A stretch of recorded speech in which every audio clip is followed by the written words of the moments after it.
I said, that's what you get. That's what you get for fucking sneaking off and meeting with my fucking wife in the middle of the goddamn night while I'm here with our kids and she's fucking acting like she's at work meetings and shit at 3 o'clock in the fucking morning. Hey guys, welcome back to Red Reacts. I'm your host Lee. Today we'll be looking at some divorce horror stories. These are just some cautionary tales, just so you guys can be aware if you guys are going to be getting married anytime soon, what could possibly happen if you get divorced. So let's jump into it. This video was created to offend, so if you are offended by anything, it's working as intended. Enjoy the show. All I have to say is our legal system is fucking rigged, especially if you have a dick. I was a good husband. I'm a good father. I have 50-50 custody of my kids. I'm not even divorced yet.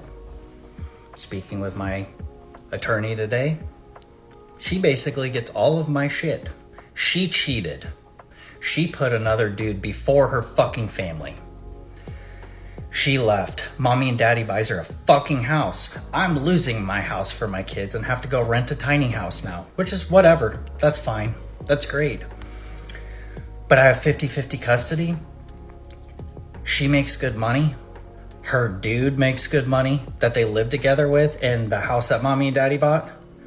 But yet I have to pay fucking child support and basically give her all of my shit. So she gets a fucking reward for cheating and fucking over her entire family. The legal system is fucking rigged, especially if you have a dick. There's this fight for equal rights between men and women, but it doesn't seem like they're trying to do anything about what's happening to guys in the legal system. Men do a lot of the work in the society, and it's supposed to be a patriarchy, but women pretty much get away with whatever they want to in this society. So I'm not understanding how the patriarchy is a real thing. Today I found out that the guy that my ex was having a secret relationship behind my back, the one that ultimately broke up our family and everything, he died. He died of cancer. Now they wasn't together at this point. He had got sick of her shit too, and he ended up leaving her and all the stuff when he got sick because, you know, she's all about herself and he had to focus on healing, but he never healed. He died. And, you know, she put up the whole post on Facebook saying how she missed him and da-da-da-da-da-da-da-da. And I felt a certain way. I felt a sense of satisfaction, honestly, when I found out the news. I felt the fucking sense of satisfaction. I said, good riddance. I said, that's what you get. That's what you get for fucking sneaking off and meeting with my fucking wife in the middle of the goddamn night while I'm here with our kids and she's fucking acting like she's at work meetings and shit at 3 o'clock in the fucking morning. I felt a certain way about all of the fucking messages I found about her fucking degrading me in light of this man. I felt the way. I did. I felt a sense of satisfaction. I felt a sense of satisfaction because I remember him sending a fucking bed of roses to our house. But then when I look back on it, I remember knowing that he had no idea that I was even fucking there. That she was probably telling him all kinds of bullshit and he had no idea that that relationship was even going on that way. That me and her were still even having a relationship. So he was probably a victim too. It's probably one of the reasons he stopped dealing with her ass. He leaves behind 6 kids, I believe 3 baby mamas. And yeah, I actually feel bad for him now. After I've had some time to think about it, no telling what she told that man. No telling what lies she told that man. She could have been telling that man lies just like she was telling me.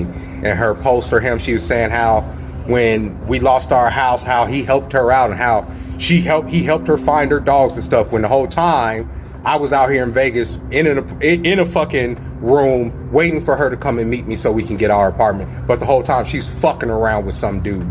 So yeah, I felt a certain way. And then at the end of the day, when I really thought about it, I felt no anger towards him. All this anger I have is towards her, because now guess what? It's another nigga interacting with my kids. So that's 2 niggas since I've been gone, probably 3, probably 4 in a fucking, what has it been, 4-year time period since I've been away from the house. Yeah, I felt a certain way, but honestly I don't feel any anger towards that man anymore. And it's not just because he's dead, it's because I just thought about it. It was her. It's her I'm angry at, not them, not the man. And to him, I want to say, rest in peace, brother. Rest in peace. And I'm going to pray for your kids, and I'm going to pray for your family. I don't know where this idea comes out where men are not anything. They're pretty much trash. That's what a lot of women say. But at the same time, women have been cheating for the longest time. So I'm not really understanding how everything is always blamed on men in society. This dude got cheated on, and I'm sure she made all type of stories about how he was the one that was to blame for them breaking up. But of course, you know, society is gonna also aid her in her story and say, oh yeah, you should have left him and everything else. It's crazy. Horror story time. Talk to a potential client, says, I'm getting divorced. My wife says she wants a divorce. I got a lot of business assets from before the marriage, a lot of money, and I got a prenup, but I can't find it. I say, okay, can you find the lawyer who wrote it? He says, no, the guy died 5 years ago. Well, that's not good. And he says, oh, by the way, the last time I saw, my wife had the prenup in her hands. That was about 6 months ago, and now she says she can't find it. This guy is screwed, totally screwed if he can't find it. Always keep extra copies of your prenup. The law is automatically against you.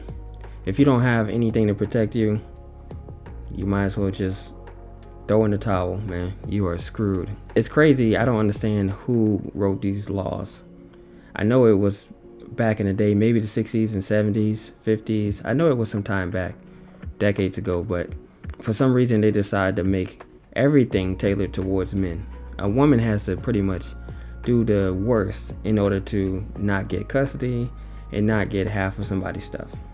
I want a divorce from my husband and take him for everything he's got, but I signed one of these. How do I get out of it? Fortunately for you, prenups rarely hold up in court, and that's because they can be invalidated for so many reasons. For instance, if you weren't represented by a lawyer at the time you signed the prenup is probably no good. Also, the closer the prenup is signed to the day of the wedding, the less likely it is to hold up in court.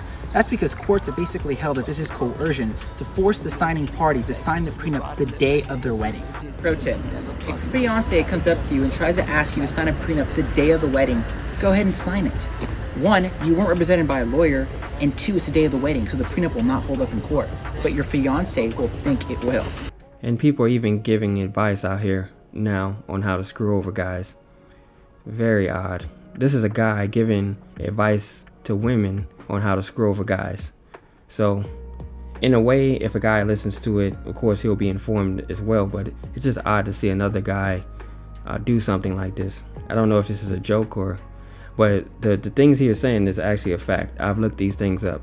A prenup can be invalidated for multiple reasons.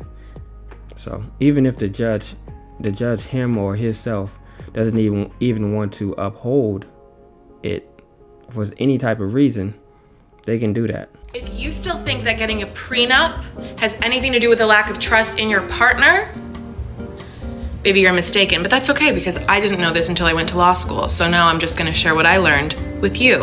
And I'm really surprised this is not widespread knowledge because it should be. Getting a prenup actually has everything to do with a lack of trust in your government. And here's why. We can actually compare a prenup to a will in the sense that you either draft your own will or the government will use the one that they already drafted. You feel me? In the same sense, it's not about whether you want a prenup or you don't want a prenup. It's a matter of which prenup do you want? The one that you drafted, that you agree with, that you think is fair, or in the instance of death or divorce, the one that the government already drafted. It's up to you. Now, if you think that your government will do an efficacious job at dividing your assets and making sure that your loved ones are provided for in the instance of death or divorce, then by all means, fuck a prenup. However, if you do experience some distrust in the way that the government does things and has done things through the course of your life, you should probably get a prenup. She's right. Either way, you're signing a contract. You're either signing 2 contracts or you're signing 1. The marriage contract is a contract, just like it states. A prenup is pretty much a prenup contract. You can basically call it a contract. It's just another stipulation within the marriage contract. That was the end of all the videos that I want to show you guys. Like, comment, and subscribe. And see you guys in the next one.